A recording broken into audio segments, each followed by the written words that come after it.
Le syndrome de l'imposteur, c'est ce sentiment qu'on n'est pas légitime dans ce qu'on fait ou dans ce qu'on dit.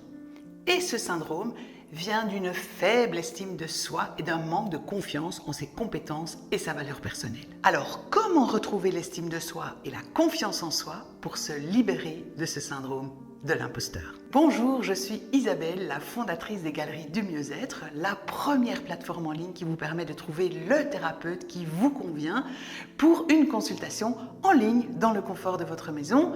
Et je vous invite à aller cliquer sur le lien dans la description pour aller voir ce que sont les Galeries du Mieux-être et ce que ces galeries vous proposent. Vous devez savoir que nous sommes tous, à un moment ou à un autre dans notre vie, confrontés à ce syndrome.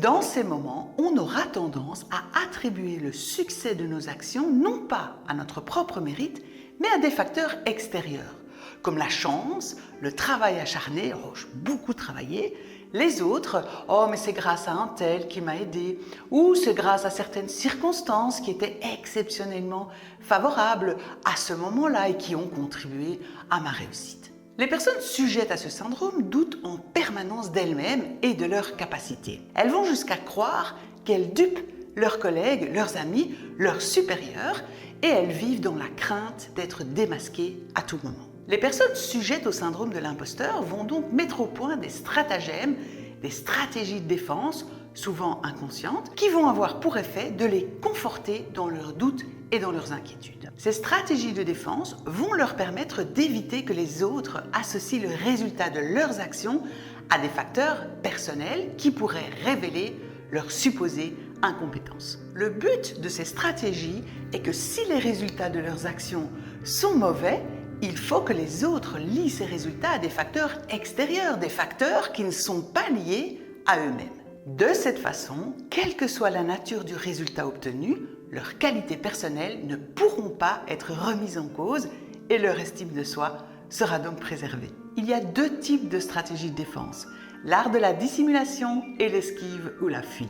La première stratégie de défense développée par les personnes atteintes du syndrome de l'imposteur est l'art de la dissimulation. C'est une stratégie qu'elles vont développer pour cacher leur manque de confiance en elles et maintenir en façade une certaine assurance. Par exemple, elles vont exagérer leur réalisation ou leurs compétences pour tenter d'impressionner les autres et cacher leur sentiment d'incompétence. Elles vont donc montrer aux autres une confiance en elles démesurée pour compenser leurs propres doutes intérieurs.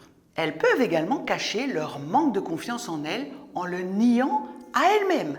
Elles peuvent aussi se fixer des objectifs irréalistes et s'efforcer de les atteindre pour prouver leur valeur. Ça peut les pousser à travailler dur et à se surmener pour éviter d'être critiquées ou jugées comme incompétentes. Et vous l'aurez compris, ça peut même les amener jusqu'au burn-out.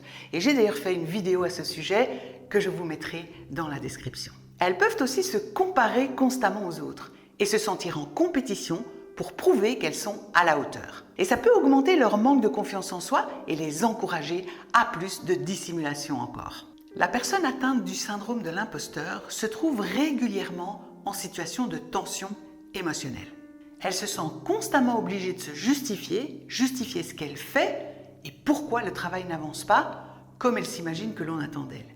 Et elle craint de recevoir des jugements négatifs. Si la personne n'arrive pas à trouver de justification valable ou d'arguments convaincants, alors elle peut préférer la fuite au moment de rendre des comptes afin d'éviter toute situation susceptible de dévoiler ses éventuelles faiblesses. Parce que face à la perspective de devoir être jugé, le stress, l'anxiété, voire la honte peuvent s'emparer de cette personne. La peur de perdre la face, d'être démasqué lors d'interactions, la conduit à fuir. Absence, arrêt maladie, vacances prolongées ou à sortir définitivement du jeu de manière parfois irraisonnée en donnant sa démission. Voici quelques exemples de stratégies de fuite. Les personnes atteintes du syndrome de l'imposteur vont éviter les projets où elles pourraient échouer ou être exposées comme étant incompétentes. Elles vont donc éviter de prendre des responsabilités importantes ou éviter de se mettre en avant dans des projets où elles pourraient se sentir exposées. Et pour ça, elles pourraient aller jusqu'à refuser des promotions qui leur donneraient des responsabilités trop importantes parce qu'elles ont peur de ne pas être à la hauteur. Elles voudront aussi peut-être se retirer socialement et professionnellement. Elles vont éviter les événements de réseautage, les réunions de travail ou d'autres occasions sociales où elles pourraient se sentir jugées ou critiquées. La procrastination, c'est une autre forme d'évitement. Les personnes atteintes du syndrome de l'imposteur peuvent repousser des tâches importantes ou des décisions difficiles parce qu'elles redoutent de ne pas être à la hauteur. Elles peuvent préférer éviter l'anxiété associée à ces tâches en les remettant constamment à plus tard. Parfois, elles peuvent même s'auto-saboter, saboter leurs propres efforts pour réussir, pour confirmer leurs croyances négatives sur elles-mêmes. Et cela peut se manifester par des comportements tels que la procrastination délibérée, l'autocritique excessive, ou elles peuvent créer elles-mêmes des obstacles à leur propre réussite. Ces stratégies, en réalité, ne font que renforcer le manque de confiance en soi et d'estime de soi. Et c'est pourquoi il est souvent bénéfique pour les personnes touchées par ce syndrome de chercher un soutien professionnel pour surmonter ces schémas de pensée et adopter des stratégies plus constructives pour les aider. Et bien sûr, dans les galeries du mieux-être, vous trouverez pléthore de praticiens du bien-être pour vous accompagner dans cette problématique. Et je vous invite à cliquer sur le lien en description pour les découvrir. Et d'ailleurs, en vous inscrivant comme visiteur VIP, vous obtiendrez des réductions pour vos premiers rendez-vous, alors n'hésitez plus. Est-ce que vous savez que la plupart des gens talentueux connaissent à un moment ou un autre la sensation d'être un imposteur? Einstein avait confié en 1955 à la reine Élisabeth de Belgique que, et je cite, l'estime exagérée qu'on portait au travail de sa vie le rendait facilement malade et qu'il se sentait obligé de penser qu'il était un escroc involontaire. On peut être affecté par ce syndrome de l'imposteur à certains moments ou de façon régulière dans sa vie. Et plus on connaît le succès et la réussite, plus notre manque d'estime de nous-mêmes nous donnera le vertige. Donc le syndrome de l'imposteur peut freiner, voire bloquer notre ascension sociale et professionnelle, car plus on réussit, plus on risque de souffrir de ce sentiment d'imposture. C'est un sentiment d'illégitimité qui ne concerne pas uniquement le monde professionnel, mais il peut également empêcher d'aller vers les autres, de s'affirmer ou de s'exprimer en public. Dans sa forme sévère, le syndrome de l'imposteur, même si à ce jour il n'est pas considéré comme une maladie, peut conduire à de l'anxiété généralisée ou de la dépression. Voici quelques exemples de personnalités connues qui ont publiquement parlé de leur lutte contre le syndrome de l'imposteur. Et peut-être cela va vous rassurer si vous en êtes atteint. Il y a tout d'abord Marianne James. La chanteuse, comédienne et animatrice française a souvent évoqué ses expériences avec le syndrome de l'imposteur. Elle a parlé de la pression qu'elle ressentait pour être parfaite et elle a admis qu'elle avait parfois du mal à croire en elle-même malgré ses succès. Il y a aussi Patrick Bruel, le chanteur et acteur français, qui a parlé de son expérience avec le syndrome de l'imposteur dans plusieurs interviews. Il a évoqué son combat pour concilier sa renommée avec ses doutes personnels. Et il a aussi encouragé d'autres artistes à être honnêtes sur leur propre manque de confiance en eux. Et puis il y a aussi Beyoncé, la célèbre chanteuse, auteure-compositrice, danseuse et actrice américaine, qui a aussi partagé son combat contre le syndrome de l'imposteur à plusieurs reprises au cours de sa carrière. En effet, malgré son immense succès et sa renommée mondiale, Beyoncé a révélé dans des interviews qu'elle a souvent ressenti des doutes sur ses compétences et qu'elle a dû surmonter un très grand manque de confiance en elle. C'est dans le documentaire Beyoncé Life is but a Dream, sorti en 2013, qu'elle a ouvertement parlé de ses difficultés personnelles avec la confiance en soi et du fait qu'elle se sentait parfois comme un imposteur malgré ses réussites professionnelles. Et aujourd'hui, Beyoncé a réussi à surmonter le syndrome de l'imposteur et à s'affirmer en tant qu'une des artistes les plus connues de notre époque. Vous voyez donc que même les personnes les plus accomplies peuvent être touchées par ce syndrome, mais qu'il est possible de le surmonter avec de la détermination, de la volonté et aussi du soutien. Pour identifier si vous êtes atteint du syndrome de l'imposteur, voici quelques pistes. Vous pensez que vos réussites sont dues essentiellement à beaucoup de chance, ou vous acceptez difficilement les compliments et les éloges, ou vous avez l'impression de ne pas mériter le succès.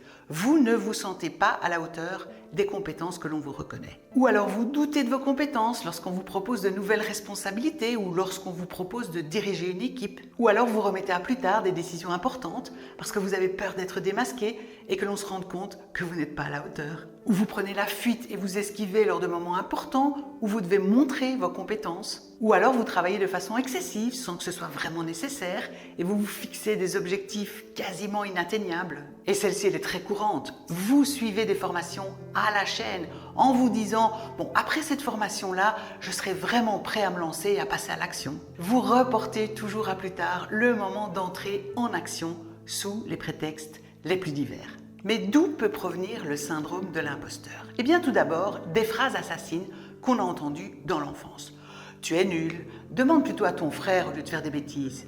Tu n'es pas capable, tu es trop jeune, tu es bête, tu es bon à rien, etc., etc. » Vous avez eu le temps d'ancrer ces remarques et ces phrases assassines dans votre inconscient pour en faire finalement une vérité pour vous-même. Cela vient aussi de toutes sortes de peurs.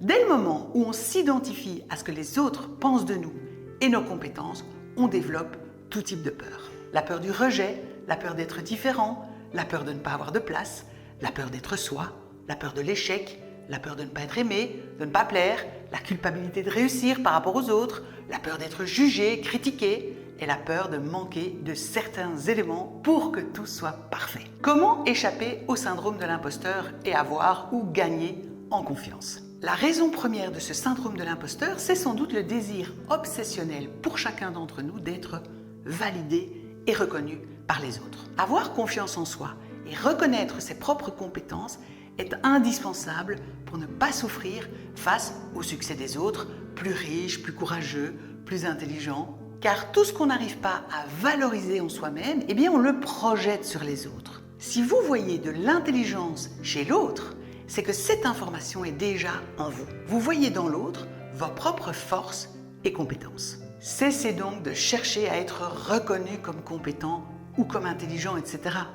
Si quelqu'un vous voit comme bête, c'est parce qu'il a lui-même, en lui, ce problème de manque de confiance en ses propres compétences. Voici quelques tips pour vous aider à retrouver confiance en vous et sortir du syndrome de l'imposteur. Tout d'abord, identifiez chaque fois que vous êtes affecté par ce syndrome et ne luttez pas contre.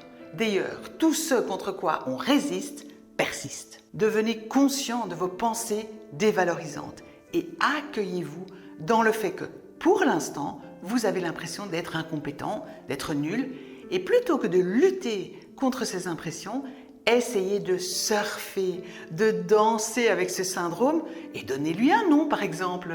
Ce qu'on voit comme un défaut n'est en fait qu'une richesse, une valeur personnelle sur laquelle il n'y a pas encore de lumière.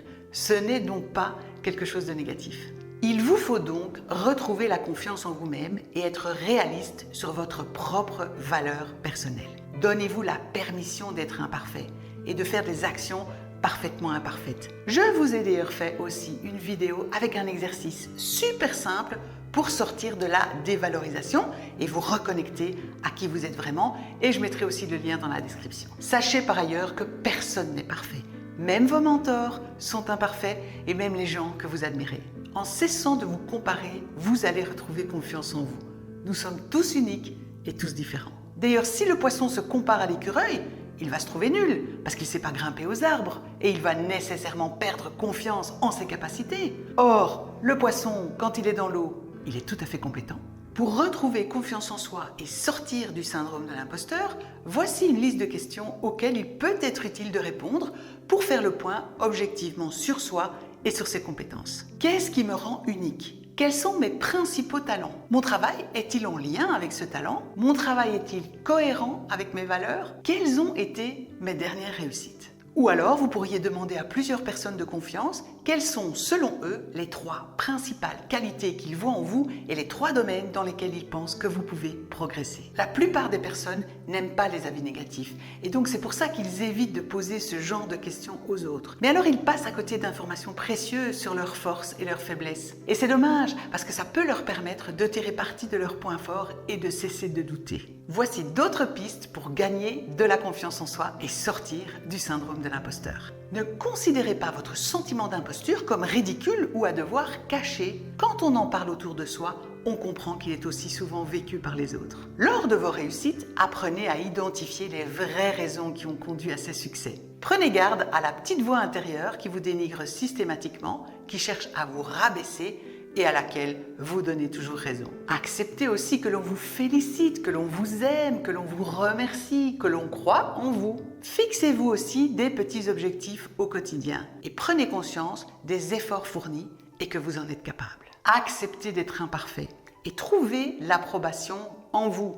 Ne cherchez plus la reconnaissance extérieure. Soyez gentil et indulgent envers vous-même. Et enfin, ne cherchez pas à vaincre à tout prix ce syndrome, car c'est lui donner plus de force. Au contraire, laissez-le parler dans votre tête, mais ne le laissez pas entraver votre vie. J'espère que cette vidéo vous aura donné quelques pistes pour retrouver confiance en vous et retrouver votre estime de vous-même. Et si cette vidéo vous a inspiré, abonnez-vous à la chaîne et activez la petite cloche pour être averti des nouvelles vidéos.